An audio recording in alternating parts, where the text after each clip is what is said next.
Good day! BusinessMirror offers you stories, conversations, and insights with this session we're calling Freshly Brewed. Like great coffee to savor, Freshly Brewed tells compelling stories through the interaction between the most interesting people and BusinessMirror's roster of journalist hosts, discussing the hot issues of the day or topics still unfolding or brewing.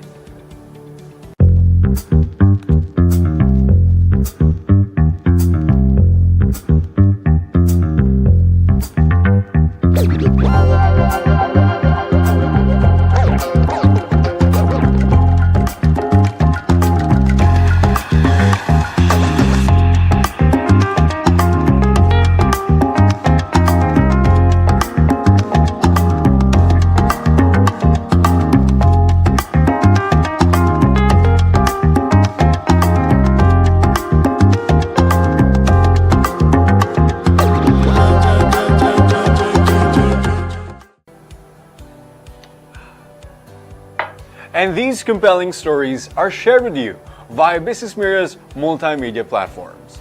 The Philippine Fiber Industry Development Authority was in the news lately as it teamed up with the Philippine Textile Research Institute to increase the production of local cotton and promote its use in textile manufacturing.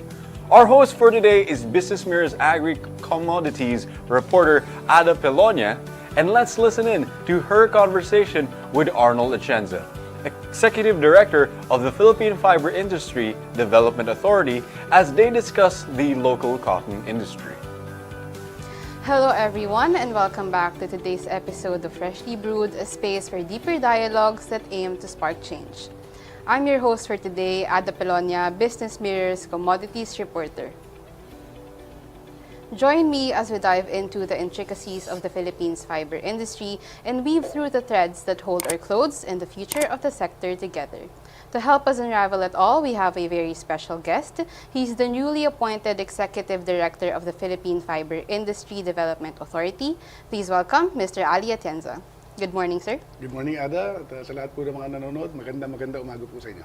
Sir, we've been having high levels of heat index these days, but I hope you still get to enjoy your cup of coffee despite the sizzling weather. Well, I think it's better that it's hot kasi it's raining, di ba? Opo. Sir, let's get straight into it. What are your current programs that are anchored on strengthening the country's fiber industry? You know, for the past 3 months, I've been going around different regions, looking at all the different fibers, and looking at the whole picture. Medyo maraming problema. Of course, with the abaca, for example, we're only harvesting about 10%, which means, well, I see the potential because you have additional 90% na pwede pang i-produce. However, when I went to Cebu, I was so shocked kasi sinasabi ng mga weavers, textile makers, and furniture makers na wala daw silang abaca. So, with that in mind, siguro maganda, we adopt a farm. Parang gano'n, no? So, PhilFIDA can now link the private sector to the farmers, directly to the farmers para mas malaki kitain ng farmers. Opo. Because as of now, farmers are only getting what, 2,500 to 3,500 a month. Per month. Which napakaliit. Sobrang liit. So one of the projects gagawin namin is actually to train PhilFIDA and then cascade it to all the other departments. Marami naman departments na gustong tumulong eh. Opo. Tuturuan namin sila to create value-added products para hindi lang yung hibla lang yung kinukuha nila. Una-una, hirap ng fiber, hilahin mo yan, tapos ibebenta mo magkano lang, napakamura. Can you imagine, from 35 pesos to 120 at the most, per kilo. But yung 1 kilo, if you create yung mga tali, pwedeng umangat na mga 20 pesos every 13 meters, which means they can earn up to 600, 700 pesos yung sa 1 kilo na production nila. Things like that. No? Of course, nakikita ko dito, we have to create also a local demand. Okay. Although meron talaga, no? Pero how do we po yun? One thing that I've seen is yung Tropical Fabric Law, which mandates all government officials to wear tropical fabric. Yun, it's a demand already. Opo. And right now, parang 20% pa lang ang nagagawa. So may remaining 80%. And that's yearly. We're talking of 2 million government employees na pwedeng gumamit ng tropical fiber. So that alone, I think what we need to do is really to intensify yung connections from between different agencies. And that's why we're asking a lot of agencies to help. Yung ano lang, di ba? Yung mga certificates. Yes po. If they can use Abaca, then we're helping the farmers right away. But again, ang mindset ko is directly connecting the private sector also to the farmers para mas maalagaan sila. Sir, itong adopt a farm, kumusta po yung adoption ng private sector? Can you share more about this po? Well, we're testing it now, no? We have 4 different groups adopting different farms. Pero meron kasing model ako nakita in Agusan. He started during the pandemic, adopted 1 farm, 1 hectare of farm, Abaca. Tinulungan niya, binigyan ng makina, and nag 60-40 pa sila. 60% for the farmers. So sabi ko, dapat mabigyan ng award yun. I'll introduce him to everyone one of these days. And right now, nakakatawa dahil from 1 hectare, he is now covering 600 hectares na puro IP ang tinutulungan niya. Oh, wow. Pero sir, may iba po tayong target na, for example, manufacturers? Of course. Opo. Actually, dami pwedeng gawin kasi sa Abaca. We're looking into, of course, bringing back paper. Sa pera. Opo. Certificates. If we can do plywood, why not? And maganda sa Abaca kasi, it's sustainable. Opo. And the whole world is talking about sustainability, eco-friendly. That is Abaca. The more you cut it, the more dumadami. And if you look at the right side of the Philippines, puro Abaca yun. Sobrang dami nating Abaca talaga. Opo. So kailangan lang talaga, it's a God-given gift to the Filipinos. Maximize lang natin. Opo. Pero sir, aside from Abaca, ano pa po yung mga fibers na kailangan nating tutukan or kailangan nating i-boost dito sa country? Well, ang dami mga pwede. No? Of course, Abaca is number 1. Opo. Endemic to the Philippines. And right now, we have cotton. Medyo magulo pa. But definitely, we will fix it. Kasi hindi endemic to the Philippines yung cotton. But since nandyan na, let's maximize it. Again, there's salago, pinya, pineapple. The one that we use for Barong Tagalog. Yan, dapat alagaan natin yan. Because it's a traditional Filipino na damit, na part of our culture. Kaya lang, pag nakita mo paano nila ginagawa, yung isang barong, isang buwan, na tinatali kada hibla. At para magawa isang barong, nagiging mahal because of the labor also. Okay, sir. Pero sir, nabanggit niyong, or meron po ba tayong gustong ibalik na kind ng fiber? Well, ang gusto kong balik yung rami.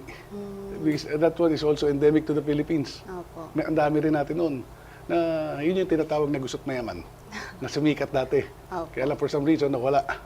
So yan yung mga dapat maibalik natin. Pero sir, how are we planning to bring back rami? We have rami already. I mean, But I saw an area in, was it Leyte? No, not Leyte. But in one province in Visayas na meron, marami. So I told the regional director na kausap ko doon, paramihin mo na yan. Tapos we'll get certain locations where they can produce yung rami nga. Pero sir, meron tayong farmers now na... Well, nakakalungkot, no? Kasi yung mga farmers natin, talagang masasabing hirap na hirap. In fact, sometimes ang feeling ko, pag nakikita ko sila, para bang modern day slavery. Minsan, pagkakarga-karga nila yung mga Abaca, para sa modern day Jesus Christ. Opo. Kakaawa, dahil 3 oras, 4 oras, lumalakad sa bundok yan, tapos ang kikitain, 35 pesos per kilo. Nakakalungkot. But of course, there are ways to help them. And I always appeal to the private sector din. Kasi kahit na tinriple namin yung makina for this year, kulang pa rin yan for all the farmers. So we want the private sector to support them. No? And ang gagawin lang namin, papakilala namin sila doon sa farms para sila na mag-usap. Opo. Para walang pag-uusapang pera. Di ba? Pero sir, itong adopt a farm ay nagsisimula pa lang po? Or Well, walang ganyan programa dati. Meron lang mga pakonti-konti na mababait na mga private sector who wants to support farmers. At yung iba naman, kasi nga, let's say, furniture maker sila, they want a constant supply of Abaca. So ginagawa nila, tinutulungan nila yung farmer. And seeing some of them do that, I think that's one of the programs that we can really push hard. No? Para, kasi maraming farmers eh. 120,000 farmers yan. And to be able to tap all of them, hindi kaya ng PhilFIDA lang yan. Dapat pati private sector, of course, government, tinutulak na namin lahat ng gobyerno, including NCIP, CDA, lang. Kinausap ko na lahat para yung direksyon isa lang. And at the same time, hindi nakafocus sa isang area lang. Para yung mga malalayo, kung kaya matap, sana matap natin. Sir, despite being relatively new, what are you targeting to accomplish for the fiber industry this year? Ako, number one talagang target ko, maalagaan farmer. Everything else is secondary. Pero kasi yung farmers, they are the lifeblood of the industry. Na pag hindi mo inalagaan, mawawala yan. And nakakatakot dahil baka yung next generation ayaw na mag-farm. Because they think walang pera doon. But there is.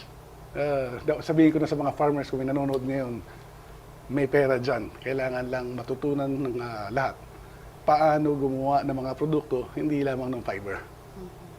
So, hindi lamang ng fiber, hindi lang po ba abaka yung focus ng... Well, of course, mainly abaka because, ulitin ko, that is endemic to the Philippines. God-given gift, gamitin natin. Pero we have cotton, we have pineapple, we have salago, we have silk. Can you imagine, may silk tayo? Actually, nagpasubok na nga ako, yung silk, ihalo sa cotton. It might be the softest cotton you can find in the world. Kasi palaging usapan sa baba, dapat mura. Hindi. Bakit yung Egyptian silk, napakamahal? It's all about marketing. And, well, of course, wala sa mandato namin yung marketing. But, however, tutuloy ko pa rin. Kasi that's the only way para pasikatin mo yung PhilFIDA and para lumapit din ang tao sa PhilFIDA. Because when I came in PhilFIDA, even I did not know what PhilFIDA was all about. Pero sir, how do you plan to integrate your former role as an Undersecretary of DICT to your current role as Executive Director of PhilFIDA? Do you have plans to blend technology with the fiber sector po? Definitely. In fact, we have to use technology to make sure na matap natin lahat. Nakakatuwa dahil pag umiikot ako, tinatanong ko yung mga farmers sino may cellphone? Halos lahat sila meron So which means we can use technology to be able to connect to them. And isa sa mga iniisip namin is to create a sort of parang Lazada type where they can put in their products or kung may na-produce sila mga raw fiber, pwede nilang i-market doon. And then, so parang yung mga end users, value-added product producers, pwedeng doon na kumuha. At saka direct na sa kanila. Of course, we're still planning, kasi magiging challenge pa rin dyan, is still logistics. But dami naman ng logistics companies kailangan lang talaga matap din. Sir, itong platform, parang e-commerce, may timeline po ba tayo dito? Well, hopefully we finish it by next year. Actually, wala namang budget yan, but since IT naman ako. Pero sir, paano po natin to sisimulan? May specific areas po ba tayo na tina-target or... Well, in terms of, baka for example, I would target Catanduanes right away. Kasi nandun yung pinakamarami. But pwede naman i-shotgun yan. We have 10 regional offices that can actually implement all of those. And i-map lang natin. Kasi as of now, to be honest, pagdating ko, may mga reports coming from how many years ago. But walang current mapping yung mga fiber natin. Na, well, like I said, programmer naman ako dati. So, and I saw a lot of talents in PhilFIDA. I was so surprised na may mga magagaling na programmer nasa loob na hindi na maximize. Kasi iba ginawang driver pa. Programmer, ginawang driver. So, hindi. Kailangan mag-program kayo dahil marunong naman kayo. So, if you go to the office now, actually, you can see some of the projects na ginawa nila. Nagmamapa na kami, dahan-dahan. Even yung reporting on the region, if meron kang reklamo, o kaya nagalingan ka doon sa regional director namin o sa regional office namin, you can use a QR code and umaabot sa central office kaya nakikita namin. But sir, in terms of mechanization, kumusta po tayo? Well, this year, talagang gumawa lang, nagmamagic na ako. Yung dati, parang 100 units lang ang nagagawa. This year, we will produce 300 at least. Of course, with the Adopt a Farm, hopefully we can go 1,000. Pero yung 300 sigurado ko magagawa. Pero sir, hindi po ba siya challenge din yung logistics side? Oh, it's all Philippines logistics is always a challenge. Hindi lang in Agri, even in IT, even in kasi 7,500 islands tayo. And parang for you to go from the north to the south, it takes days minsan. So, well, that's one thing na kailangan whole of government na tulong-tulong para maayos. Okay po. Sir, can you share with us how critical the fiber industry is for the Philippines, especially when it comes to trade and nabanggit nyo nga po, sustainability? Well, I would say God-given to. Gamitin natin. Diba? Binibigyan ka na ng Diyos ng practically libreng raw material. Let's maximize it. Yun lang naman na nakikita ko doon. No? Of course, in terms of investments, medyo, or in terms of income for the country, hindi pa ganun kalaki yan. Kasi at 10%, we are only 7B. So, hindi ganun kalaki. No? So, tinitignan ng iba na mas maliit yan. Pero with the potential, it can reach about 70 billion na industry. Na ba't natin hindi tututukan? Tutukan natin para magkaroon ng income din. Well, hindi lang yung mga farmers, but the whole industry, yung buong value chain yan, matutulungan natin. Opo. Pero sir, balik lang po ako sa cotton. Sorry. Ano po ba yung difference between imported cotton and then yung local na cotton natin? Well, right now, yung there's this cotton na sinasabi lang, it's called BT cotton. Well, experiment muna tayo doon. I do not want to impose or implement something na hindi pa perfected. Di ba? Of course, sabi lang yung BT cotton kasi, hindi nagkakaroon ng bollworm yung cotton. However, may stories naman in India na hindi rin maganda. Which I think, well, as a former scientist, no? Physics major ko I'm always open to experimentation. But implementing it right away, medyo hinay-hinay lang tayo. Thank you so much, Sir Ali, for joining us here on Freshly Brewed and for the insightful conversation on the country's fiber sector. To our viewers, don't forget to follow us on Instagram, Facebook, and YouTube. I'm Pelonia, and this has been Freshly Brewed. We'll see you next time. And that wraps up our Freshly Brewed episode for today. Thank you for tuning in to Freshly Brewed. Stay informed, stay inspired, and make smarter choices every day with BusinessMirror. For the latest stories and updates, visit our website, businessmirror.com.ph, for a broader look at today's business.